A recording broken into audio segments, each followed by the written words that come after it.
Palavra da deputada Caroline Detone, do PSC de Santa Catarina. PSL. É raro aqui a secretaria, porque eu estranhei aqui. Se Vossa Excelência tinha mudado de partido, sem comunicar aqui a comissão. Boa tarde, presidente. Boa tarde, senhor Hans, doutor Fernando. Eu queria começar a minha fala, presidente, colocando aqui um ofício que retornou da Polícia Federal, no qual o parlamentar que integra essa comissão, o deputado Frota, e quando ele esteve aqui depondo, ele trouxe uma série de documentos, prints públicos, na verdade, né, dizendo que estava sofrendo graves ameaças e pediu para o senhor encaminhar, então, essas, entre aspas, provas para a Polícia, a Diretoria-Geral da Polícia Federal, e retornou, então, a resposta do delegado da Polícia Federal, o senhor Ademir Dias Cardoso Júnior, respondendo, então, essas supostas provas de ameaças a membros da CPI. O delegado-geral, ele falou que desse anexo, então, de todas essas supostas provas, não se faz possível extrair uma narrativa consistente que aponte concretamente para ações que envolvam o cometimento de ato delitivo. Daí ele trata-se, com efeito, anexo número tal, de um arquivo que contém uma série de manifestações descontextualizadas emitidas em redes sociais. Deste modo, sugere-se o arquivamento do expediente. Com isso, presidente, fica claro aqui pelo ofício da Polícia Federal que, novamente, repetimos, sessão após sessão aqui, reunião após reunião, que não há milícia digital, que não há um assassinato coordenado de reputações e nem sequer indícios de crime, como disse a polícia. Ao que tudo indica, nós podemos talvez até verificar se não houve um verdadeiro abuso de autoridade no sentido de coibir as pessoas de livremente se manifestarem nas redes sociais. Deputada, só um instantinho aqui. Eu queria convidar o deputado Rui Falcão para assumir aqui o meu lugar, que está tendo votação nominal, só tenho 2 minutos para certo, não tomar então falta. vou continuar aqui. Ele, como é o nosso substituto, o MOS sempre foi. O que a gente não pode, presidente, é aceitar que os políticos não possam ser criticados. Antigamente, as pessoas iam votar e achavam que o seu dever estava cumprido. Hoje, com as redes sociais, a gente tem que prestar contas, não só durante as eleições, mas também é uma espécie de cidadania que está sendo exercida permanentemente pelo eleitorado por meio das redes sociais. Então, parabenizo a Polícia Federal por deixar que as pessoas continuem fazendo livremente a sua liberdade de expressão nas redes sociais. Muito bem. A reunião de hoje, presidente, demonstra claro por que a oposição, porque o PT queria sigilo. E aqui foi revelado pelo senhor Hans de que as suspeitas aqui, que até então as acusações, que toda oposição que tem maior número de membros aqui tenta sempre fazer essa narrativa falaciosa de que teria havido disparos em massa na campanha do presidente Bolsonaro, tentando fazer um terceiro turno, sendo o senhor Hans uma dessas, entre aspas, testemunhas-chave dessa suposta acusação. E nós vimos aqui, por meio do seu depoimento, exatamente o contrário, aquilo que a gente sempre afirmou, que quem fazia disparo em massa era o Partido dos Trabalhadores. E ele veio aqui testemunhar. Então, não era à toa que o PT queria sigilo. Mas nós, sempre defensores da liberdade, estamos aqui novamente, conseguimos vencer primeiro essa votação, para que fosse pública essa reunião, para que a imprensa possa cobrir, e tomara que seja honesta na descrição aqui dos fatos, né? Demonstrando mais uma vez a falácia da oposição. E eu começo aqui as minhas perguntas. Na verdade, senhor Hans, o senhor já respondeu quase todas as minhas perguntas. Uma das minhas perguntas tinha a ver com quando o senhor começou a falar, o senhor falou que sofreu pressão de determinados partidos a certa altura da campanha, e o senhor falou, então, Partido dos Trabalhadores. O senhor confirma? Para que foi. Certo. O senhor comentou também que, quando estava aqui até o filho do Eduardo Bolsonaro, que em nenhum momento o senhor fez disparo com relação à campanha do candidato Bolsonaro. O senhor confirma essa informação? Confirmo e até reitero, eu até informo também a situação que eu fiz, até o comentário, né? que era o comentário que eu fazia para todo mundo. Quem me conhece vai poder dizer esse período que eu estava comentando, falando, nossa, a gente está fazendo campanha de fulano, beltrano e tal, mas o cara vai ganhar como? E ele estava de uma maneira política na televisão que as pesquisas diziam que ele tinha uma possibilidade muito grande de ganho. E ficava aquele comentário, pô, mas como que o cara vai ganhar se ele não está fazendo propaganda? Pelo menos no período que eu estava na empresa, não houve nenhuma propaganda, nem dele, nem do Dória. Entendeu? Então, assim, tipo, o que ficava na nossa mente, até ficou, como que ele conseguiu ganhar. Certo. Se você não faz propaganda do seu peixe, como que você vai vender o seu peixe? Muito obrigada. O senhor comentou aqui que tem muitos políticos desse partido, do PT, que o senhor chegou a fazer, lembra de ter disseminado esses disparos em massa. Quais foram esses políticos do Partido dos Trabalhadores, mesmo que eles estejam na comissão? Gostaria que o senhor falasse. Eu prefiro não citar nomes para não dar mais conflitos, né? Mas porque tu pode não citar quem está aqui. Alguns políticos que você fez campanha.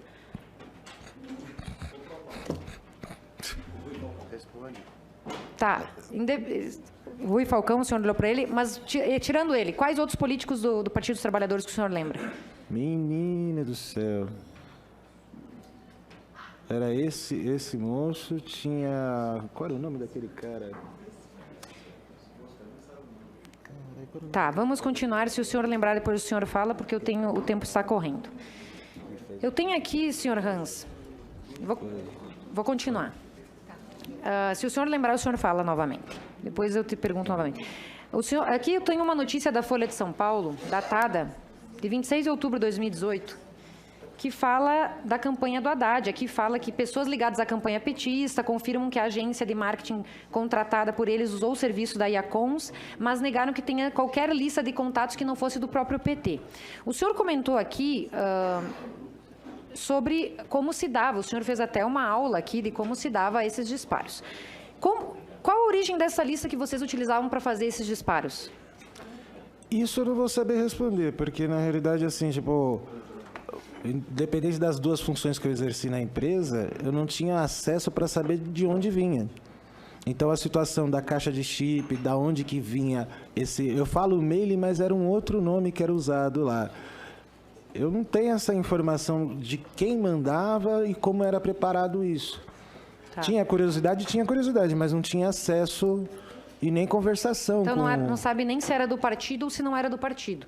Mas, ao que tudo indica...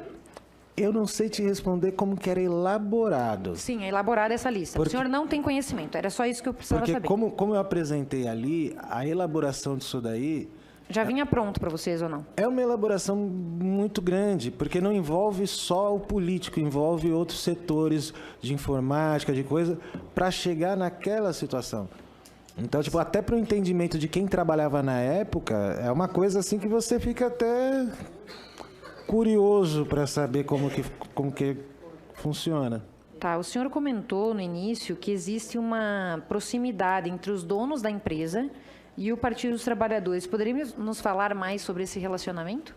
Olha, não só dos donos, viu? Porque a jornalista Patrícia e quem me convidou, que mandou o e-mail, que depois quando eu estava baixando o e-mail eu olhei bem assim, que até agora eu não consegui entender, e assim, já levei uma chamada muito boa para que eu fique quieto e não seja grosso nem nada.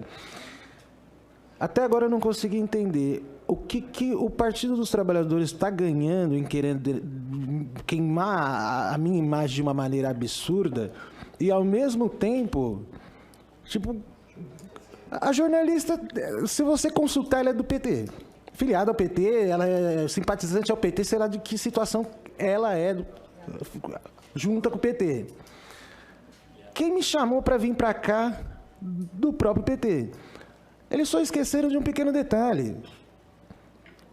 Que eu não ia perder meu tempo pegando avião, que eu tenho medo de avião. Sou diabético e hipertenso. Estou sem insulina. O meu advogado está aqui comigo todo momento. Vamos medir a glicemia, vamos comer alguma coisa. Para chegar aqui e falar besteira. Ou como eu escutei, mas você falou alguma coisa. Tem coisa que eu posso não lembrar? A data? Beleza, posso não lembrar. Tem outras coisas para fazer, tem outras coisas para se preocupar. Certo. Eu queria saber da ligação entre os donos da empresa e o PT. Mas, se você parar para analisar, as 3 situações têm ligação, PT. Oi? As 3 situações.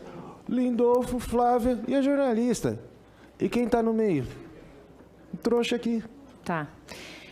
Com relação ao conteúdo das mensagens, já que o senhor lembra que fez disparos para o Partido dos Trabalhadores e para políticos dos Partidos dos Trabalhadores, o senhor lembra do conteúdo dessas mensagens? Tinha mensagens que estavam denegrindo a imagem do oponente, que era o Bolsonaro? Não. Em momento algum, assim, tipo, eu não estou falando nem para defender, nem nada, que eu não quero nem perder meu tempo fazendo isso, que, tipo, para mim, tanto faz.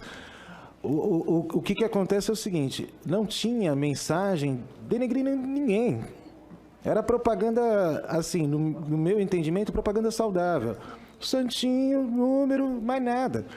Isso eu estou falando o período que eu fiquei na empresa. Fora o período que eu fiquei na empresa, eu já não posso responder o que aconteceu.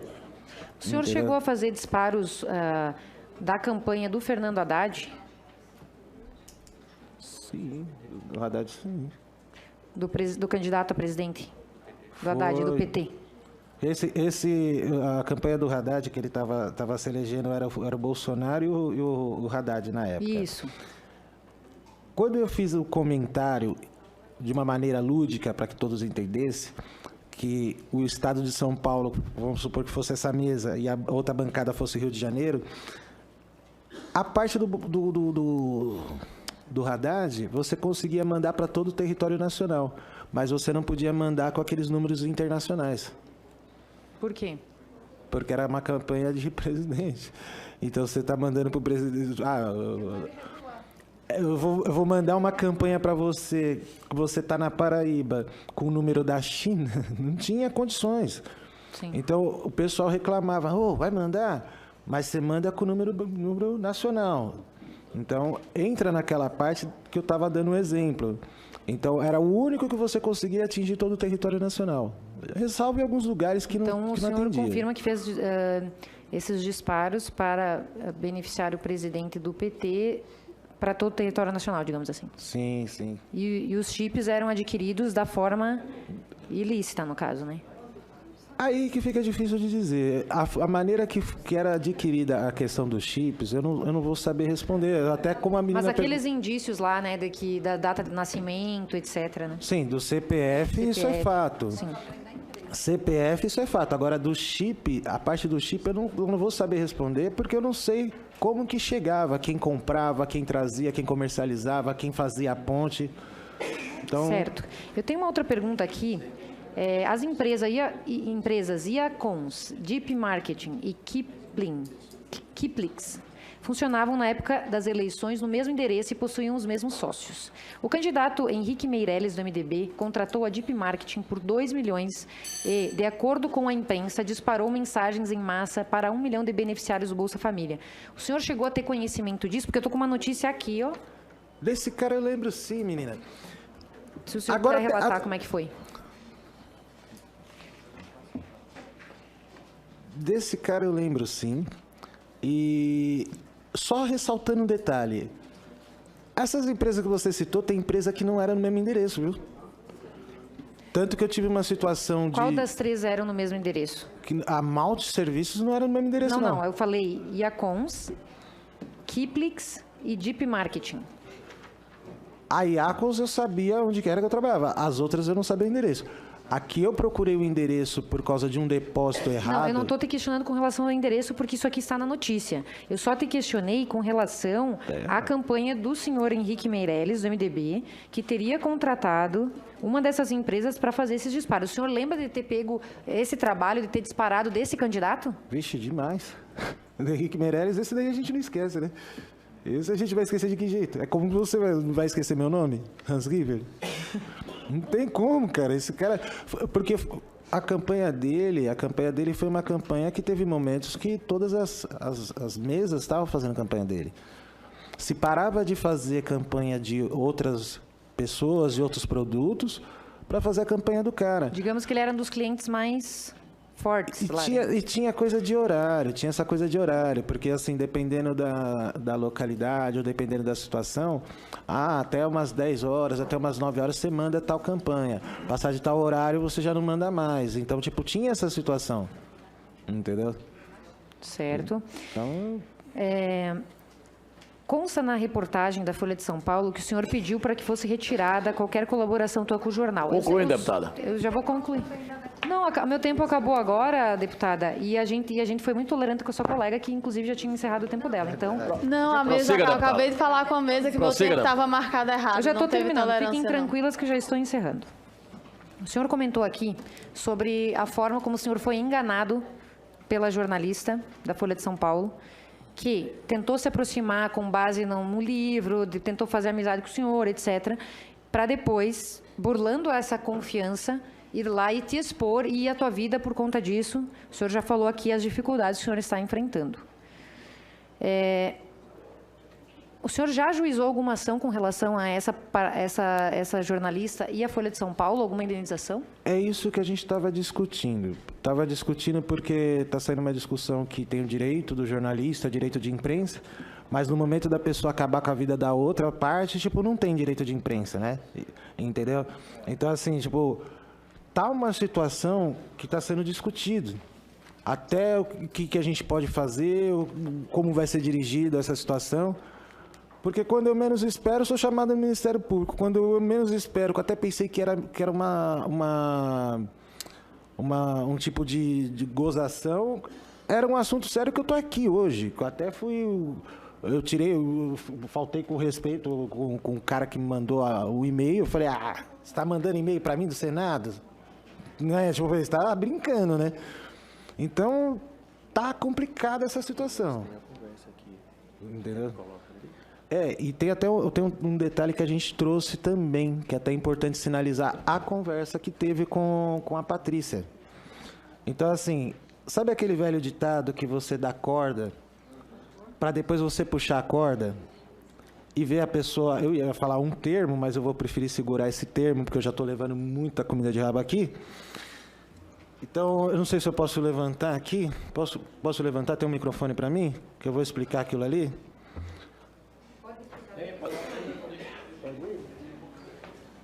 Vou até segurar minha boca agora. Aqui, como vocês estão vendo, o contato que ela teve comigo, o primeiro contato que ela teve comigo, ela me ligou, do nada, falando que era jornalista, que queria saber a respeito do meu livro e tudo mais. Segundo contato, ela pegou e entrou em contato pelo WhatsApp. Aqui você vê ela mandando todas as informações. Entendeu?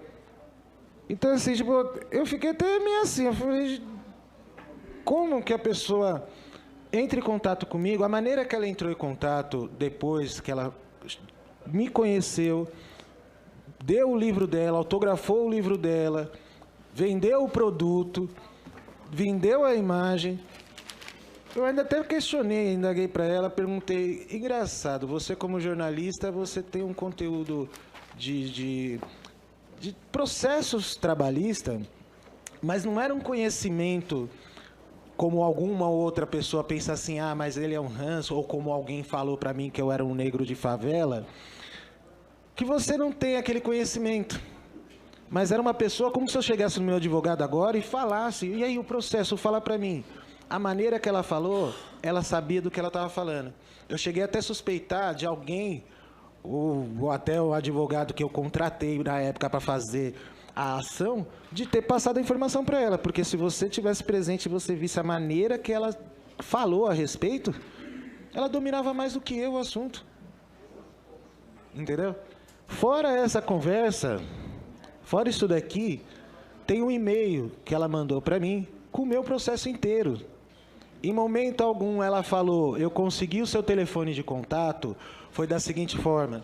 Ela falou que o meu telefone de contato, se tiver algum advogado aqui, que o advogado me confirme que eu acho que eu estou pensando besteira, né? Tem gente que fala que eu penso besteira, outro fala que eu só falo coisas impróprias. No conteúdo do processo aparece o número de telefone e endereço da pessoa? O senhor descobriu como ela conseguiu o teu número até hoje ou não descobriu ainda? Até hoje... Não, é o que eu estou perguntando agora. Quem é advogado aqui? Presidente, a gente não vai conseguir assim concluir a sessão, presidente. Eu estou esperando aqui há 3 horas, pacientemente. Tenho questões relevantes a perguntar para a testemunha. Eu já encerrei, vou ficar prejudicado em questões que julgo importantes. As telas, está tudo bem. Teria mais tela para mostrar. Tem que responder o que é perguntado. Não vamos ficar também... Tudo bem, mas você está falando isso aqui, não foi com você. Como que a pessoa consegue o telefone da outra pessoa do nada e não explica? Isso é falta de ética, no mínimo, da jornalista. Concluindo a sua explanação. Não, já concluí, presidente. Concluiu.